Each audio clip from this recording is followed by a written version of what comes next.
we want to go ahead and verify cosine squared beta minus sine squared beta, and is that equal to 1 minus 2 sine squared of beta? And again, both sides are pretty complicated, so you can kind of deal with whatever side you want. I think I'm just going to stick with the left side and deal with this right here. So I'm going to replace cosine squared of beta. I can replace that with one of our Pythagorean identities, the sine squared plus cosine squared equals 1. And so I can replace this with 1 minus sine squared of beta. All right? So this guy right here will be 1 minus sine squared of beta. Okay, so that just replaced that.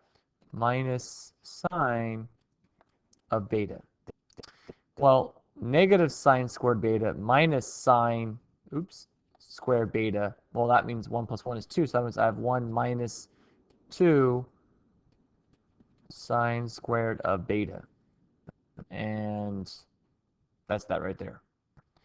And since, that was so short, let me just maybe, say if you didn't think of that. Maybe say if we tried it with the sine. Let's just see what happens if you do it with the sine right there. Okay, so these most definitely are true. But let's just do it with the sine. And let's just see if anything comes about it.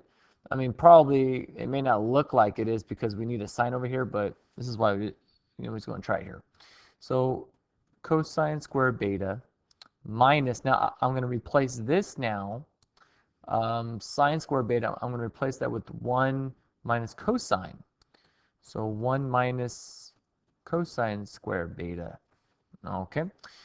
And obviously, if you do that right now, I'm going to get cosine squared beta times 1.